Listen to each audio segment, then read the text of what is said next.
Ladies and gentlemen, the President of the United States.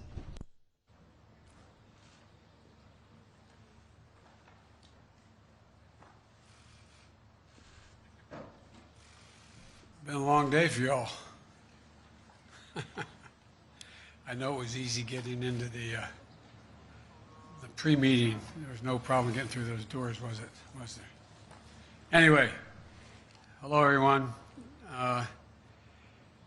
Well, I've just finished the last meeting of this week's long trip, the U.S.-Russian summit. And I know there were a lot of hype around this meeting, but it's pretty straightforward to me, the meeting. One, there's no substitute, as those of you who have covered me for a while know, for face-to-face dialogue between leaders. None. And President Putin and I had share a unique responsibility to manage the relationship between two powerful and proud countries. A relationship that has to be stable and predictable. And we should be able to cooperate where it's in our mutual interest.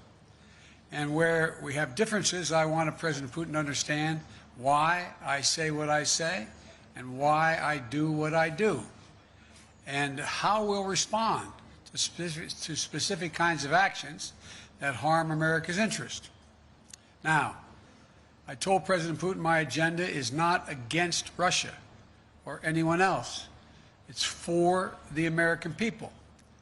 Fighting COVID-19, rebuilding our economy, reestablishing relationships around the world with our allies and friends, and protecting the American people.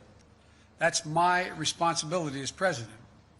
I also told him that no president of the United States could keep faith with the American people if they did not speak out to defend our democratic values, to stand up for the universal and fundamental freedoms that all men and women have, in our view.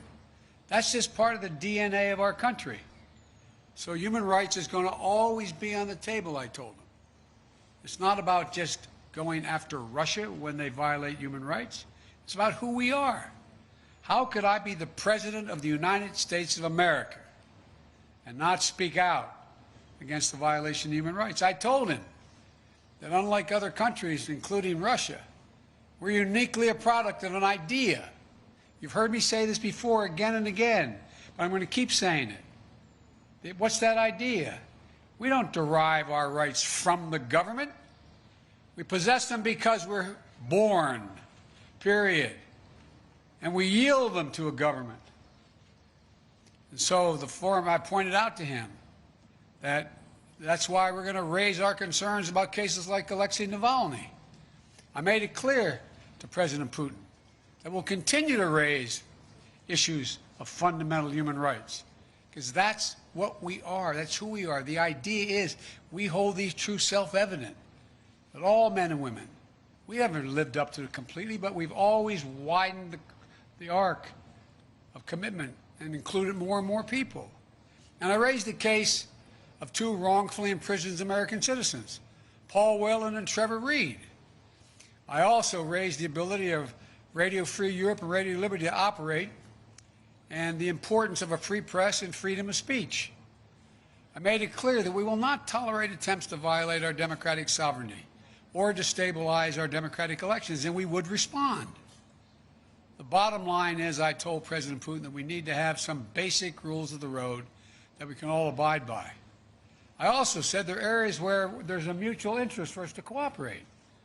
For our people, Russian and American people, but also for the benefit of the world and the security of the world. One of those areas is strategic stability. You asked me many times, what was I going to discuss with Putin before I came? I told you I only negotiate with the individual, and now I can tell you what I was intending to do all along. And that is to discuss and raise the issue of strategic stability and try to set up a mechanism whereby we dealt with it.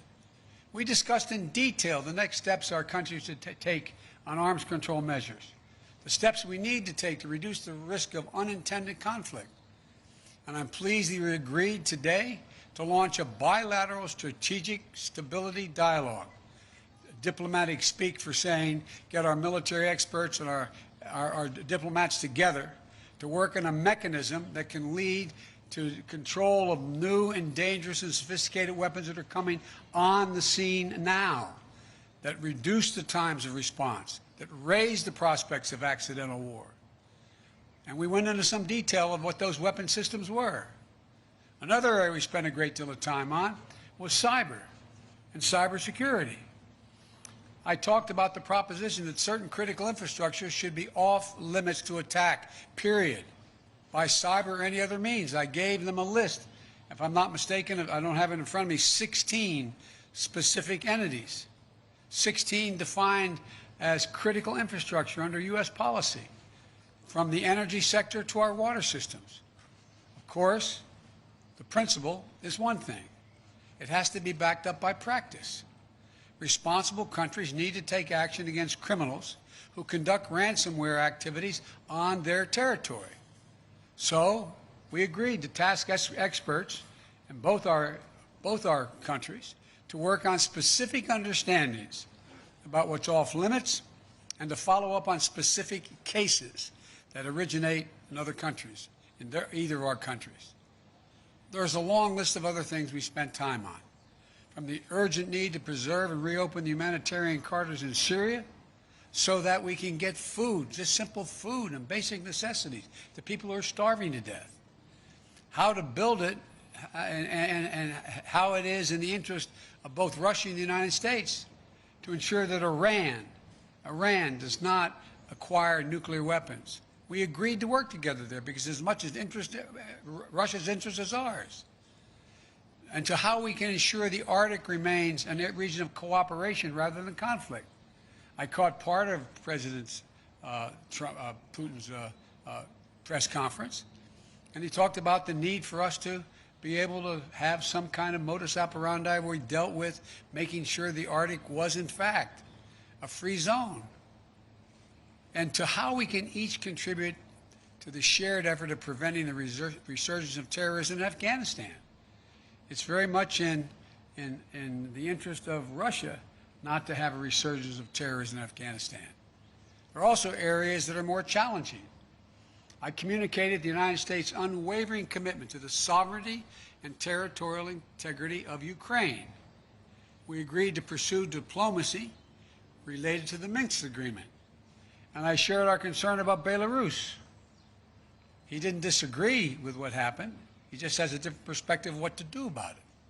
But I know you have a lot of questions, so let me close with this. It was important to meet in person, so there can be no mistake about or misrepresentations about what I wanted to communicate. I did what I came to do.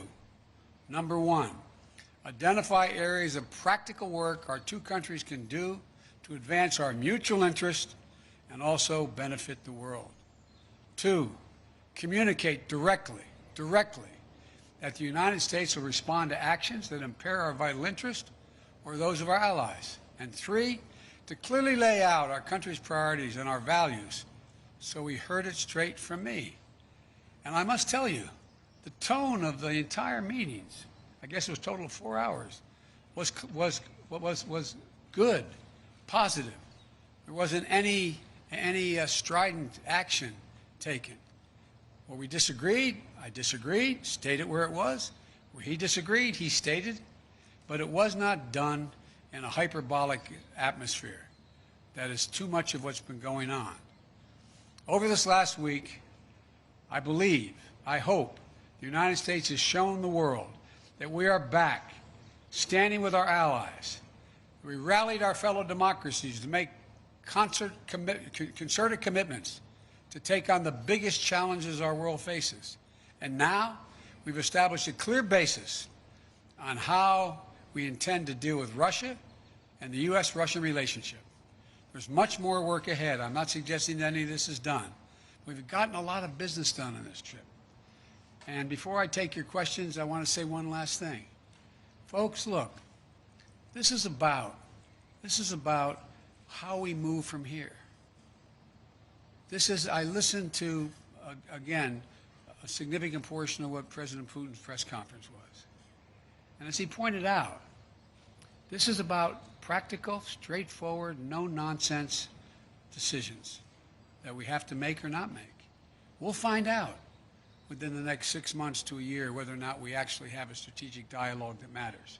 We'll find out whether we work to deal with everything from release of people in Russian prisons or not. We'll find out whether we have a cybersecurity arrangement that begins to bring some order. Because look, the countries that most are likely to be damaged, failure to do that, are the major countries. For example, when I talked about the pipeline that cyber hit for $5 million, that ransomware hit in the United States, I looked at him and I said, well, how would you feel if ransomware took on the pipelines from your oil fields? He said it would matter. This is not about just our self-interest. It's about a mutual self-interest. I'll take your questions, and as usual, folks, they gave me a list of the people I'm going to call on. So, Jonathan, Associated Press. Thank you, sir. U.S. intelligence has said that Russia tried to interfere in the last 2 presidential elections, and that Russia groups are behind hacks like SolarWinds and some of the ransomware attacks you just mentioned.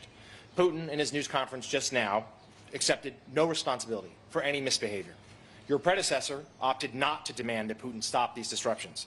So what is something that concrete, sir, that you achieve today to prevent that from happening again, and what will the consequences you threaten him?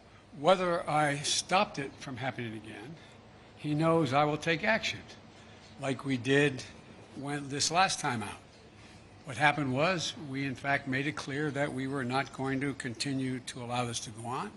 The end result was we ended up withdrawing, they ended up withdrawing ambassadors. We closed down some of their facilities in the United States, et cetera. He knows there are consequences. Now, look, one of the consequences that I don't know, I shouldn't say this, unfair of me. I suspect you may all think doesn't matter. But I'm confident matters to him, I'm confident matter to him and other world leaders of big nations. His credibility worldwide shrinks. Let's get this straight. How would it be if the United States were viewed by the rest of the world as interfering with the elections directly of other countries and everybody knew it? What would it be like if we engaged in activities that he is engaged in?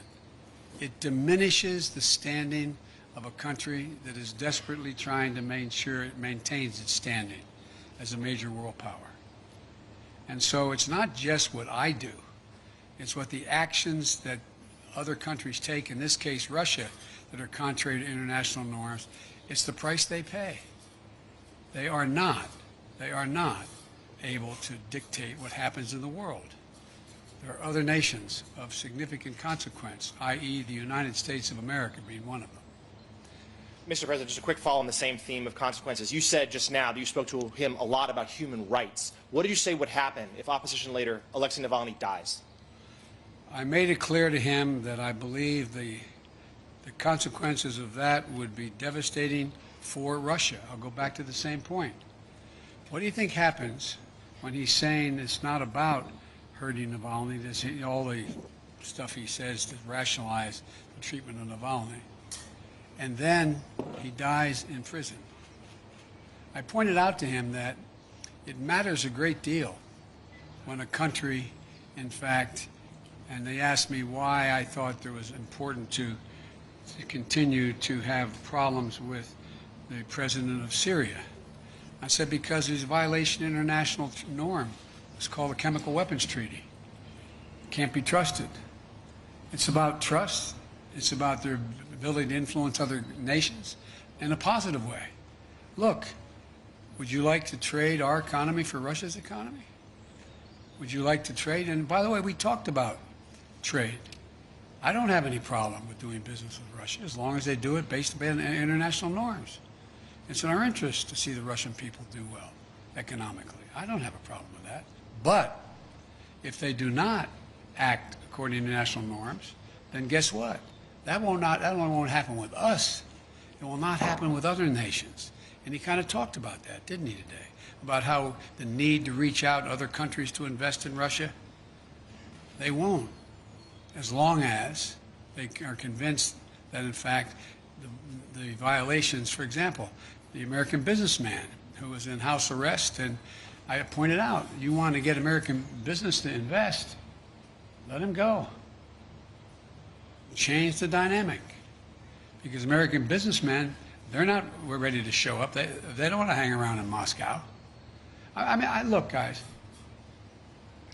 I know we make foreign policy out to be this great, great skill that somehow is sort of like a secret code. All foreign policies is a logical extension of personal relationships. It's the way human nature functions. And understand, when you run a country that does not abide by international norms, and yet you need those international norms to be somehow managed so that you can participate in the benefits that flow from them, it hurts you. That's not a satisfying answer. Biden said he'd invade Russia. You know, it's not, you know. By the way, that was a joke. That's not true. But my generic point is, it is more complicated than that. David Sanger. I thought I just saw David. There he is. Thank you, Mr. President. In the run-up to this discussion, there's been a lot of talk about the two countries spilling down into a Cold War. And I'm wondering if there was anything that you emerged from in the discussion that made you think that With your permission, I'm going to take my coat off. The sun is hot. Anything that would make you think that Mr. Putin has decided to move away from his fundamental role as a disruptor, particularly a disruptor of NATO and the United States. And if I could also just follow up on your description of how you gave him a list of critical infrastructure in the United States, did you lay out very clearly what it was that the penalty would be for interfering in that critical infrastructure? Did you leave that vague? Did he respond in any way to it? Let me answer your first. Well, I'll answer your second question first. I pointed out to him we have significant cyber capability, and he knows it. He doesn't know exactly what it is, but it's significant. And if in fact they violate these basic norms, we will respond. Cyber. He knows, in the cyber way. Number two, I think that the last thing he wants now is a Cold War. Without quoting him, which I don't think is appropriate, let me ask you a rhetorical question. You got a multi-thousand-mile border with China. China is moving ahead, hell-bent on election, as they say, seeking to be the most powerful economy in the world, the largest, and the most powerful military in the world. You're in a situation where your economy is struggling. You need to move it in a more aggressive way than in terms of growing it. And I don't think he's looking for a Cold War with the United States.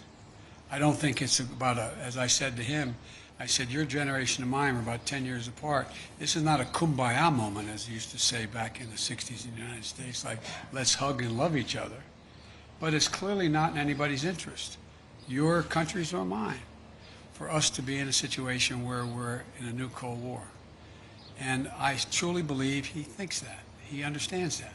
But that does not mean he's ready to, quote, figuratively speaking, lay down his arms and say, come on. He still, I believe, is concerned about being, quote, encircled. He still is concerned that we, in fact, are looking to take him down, etc. He still has those concerns. But I don't think they are the driving force as the kind of relationship he's looking for with the United States. Jennifer Jacobs.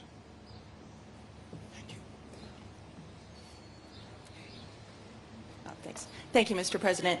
Is there a particular reason why the summit lasted only about 3 hours? We know you had maybe allotted 4 to 5 hours. Was there any reason it ran shorter? Also, President Putin said that there were no threats or scare tactics issued. Do you agree with that assessment, that there were no threats or scare tactics? Yes. And also, did you touch on Afghanistan and the safe withdrawal of troops? Yes, and yes. Let me go back to the first part. The reason it didn't go longer is when the last time two heads of state have spent over 2 hours in direct conversation across the table, going into excruciating detail. You may know of time, I don't. I can't think of one. So we didn't need, as we got through when we brought in the larger group, our defense, our intelligence, and our foreign, well, my foreign minister wasn't foreign minister, my Secretary of State was with me the whole time, our ambassador, et cetera. We brought everybody in. We had covered so much. And so there was a summary done by him and by me of what we covered. Lavrov and Blinken talked about what we had covered. We raised things that required more amplification or made sure we didn't have any misunderstandings. And so it was kind of after 2 hours there, we looked at each other like, okay, what next? What is going to happen next is we're going to be able to look back, look ahead in 3 to 6 months and say, did the things we agreed to sit down and try to work out, did it work? Are we closer to a major strategic stability talks and progress? Are we further along in terms of and go down the line? That's going to be the test. I'm not sitting here saying because the President and I agreed that we would do these things that all of a sudden it's going to work. I'm not saying that. What I'm saying is I think there's a genuine prospect to significantly improve the relations between our two countries without us giving up a single solitary thing based on principle and our values. No, there were no threats. There were, as a matter of fact, I heard he quoted my mom and quoted other people today. It was very, as we say, which will shock you coming from me, somewhat colloquial. And we talked about basic fundamental things. And you know how I am. I explain things based on personal basis. What happens if, for example. And so there were no threats, just simple assertions made, and no, well, if you do that, then we'll do this, wasn't anything I said. It was just letting him know where I stood, what I thought we could accomplish together, and what, in fact, if there were violations of American sovereignty, what we would do.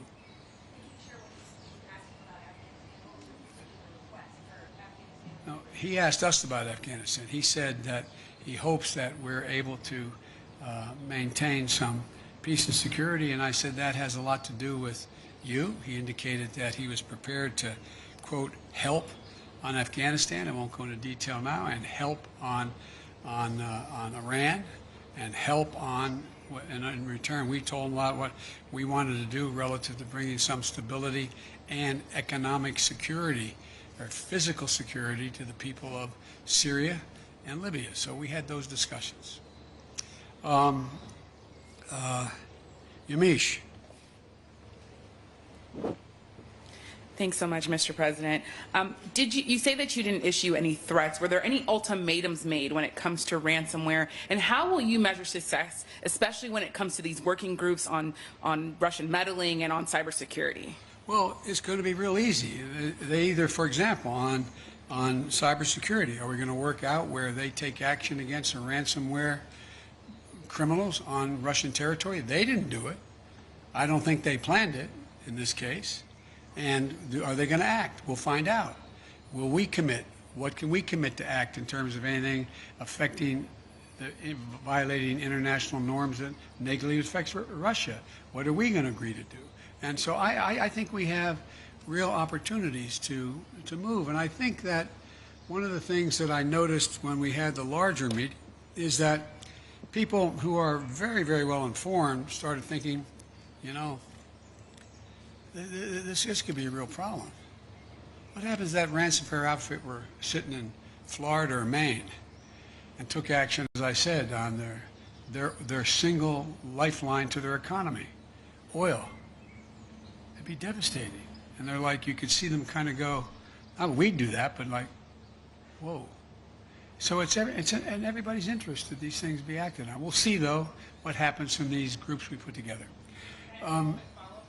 The third one, yes, go ahead.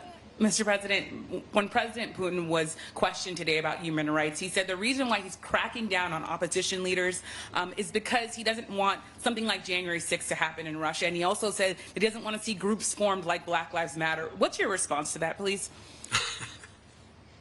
My response is kind of what I communicated, but I think that's a ridiculous comparison. It's one thing for literally criminals to break through cordon, go into the Capitol, kill a police officer, and be held unaccountable. And it is for people objecting and marching on the Capitol and saying, you are not allowing me to speak freely. You are not allowing me to do A, B, C, or D. And so they're very different criteria. Steve Holland, Reuters. President Putin said he was satisfied with the answer about your comment about him being a killer. Could you give us your side on this? What did you tell him? He's satisfied. Why would I bring it up again? And now that you've talked to him, do you believe you can trust him? Look, this is not about trust. This is about self-interest and verification of self-interest. That's what it's about. So I virtually almost anyone that I would work out an agreement with that affected the American people's interest, I don't say, well, I trust you, no problem. Let's see what happens. You know, as that old expression goes, the proof of the pudding's in the eating. We're going to know shortly. Igor, Radio Free Europe and Radio Liberty. Hello, Mr. President. Hello, Mr. President. You want to go in the shade? You can't. Can you see? Thank you. Yeah. Yeah.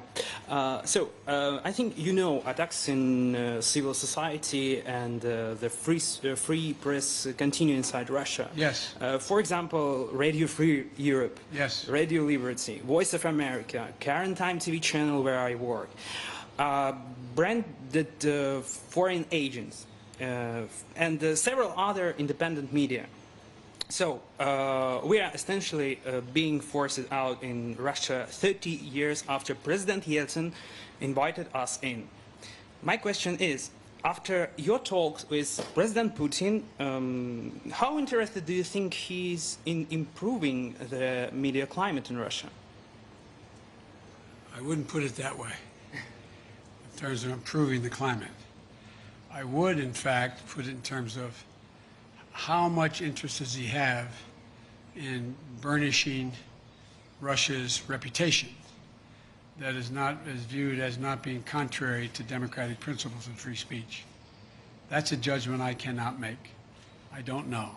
But it's not because I think he's interested in changing the nature of a closed society or closed government's actions relative to what he thinks is the right of government to do what it does.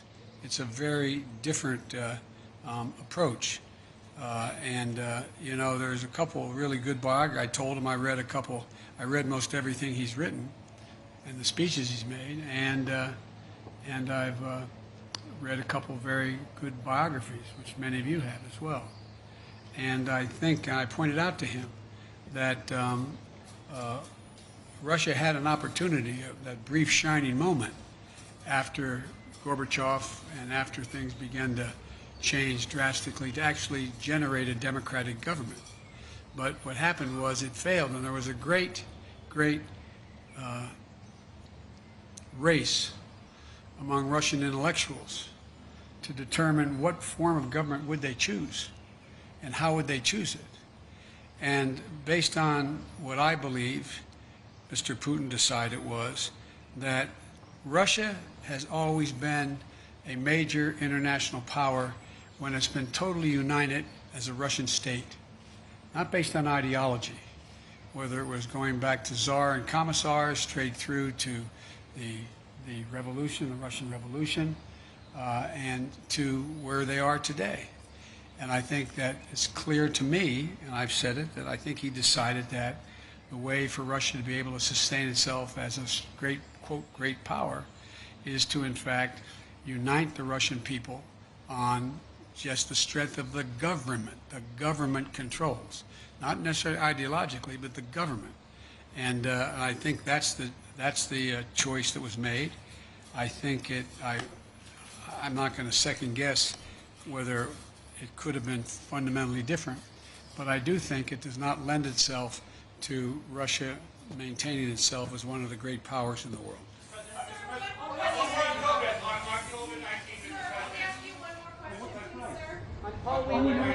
Thank you, sir. conversation today, did you, in terms of the red lines that you laid down, is military response an option for a ransomware attack? And President Putin had called you in his press conference an experienced person. You famously told him he didn't have a soul. Do you now have a deeper understanding of him after this meeting? Thank you very much. But on the military response, sir? No, we didn't talk about military response.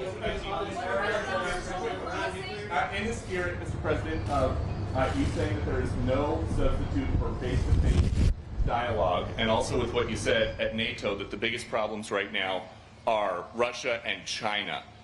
You've spoken many times about how you have spent perhaps more time with President Xi than any other world leader. So is there going to become a time where you might call him, old friend to old friend, and ask him to open up China to the World Health Organization investigators who are trying to get to the bottom of COVID-19? Let's get something straight. We know each other well. We're not old friends. It's just pure business. So I guess my question would be, you've said that you were going to press China. You signed on to the G7 communique that said the G7 were calling on China to open up to let the investigators in. But China basically says they don't want to be interfered with anymore. So what happens now? The impact, the world's attitude toward China as it develops. China's trying very hard to project itself as a responsible and very, very forthcoming nation. That they are trying very hard to talk about how they're taking and helping the world in terms of COVID-19 and vaccines, and they're trying very hard. Look, certain things you don't have to explain to the people of the world. They see the results. Is China really actually trying to get to the bottom of this? One thing we did discuss, as I told you, in the EU and at the G7 and with NATO, what we should be doing, and what I'm going to make an effort to do, is rally the world to work on what is going to be the physical mechanism available to detect early on the next pandemic and have a mechanism by which we can respond to it and respond to it early. It's going to happen. It's going to happen, and we need to do that. Thank you. What did Putin say about Paul Whelan and Trevor Reed? What did he say about Paul Whelan and Trevor Reed? I say again, we can't hear you. I said the families of the detained Americans came up and we discussed it.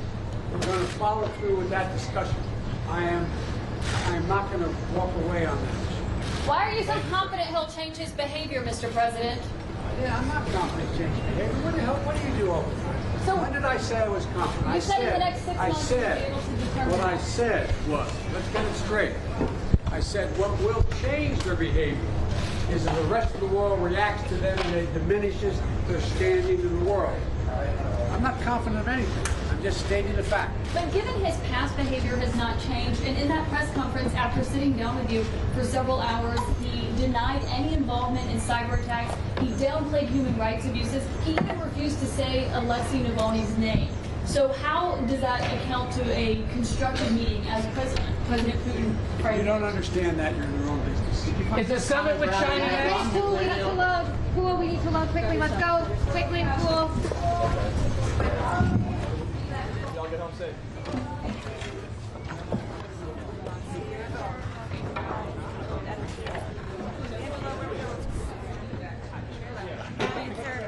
Hey, Never helped me with basketball. Might as well help with something.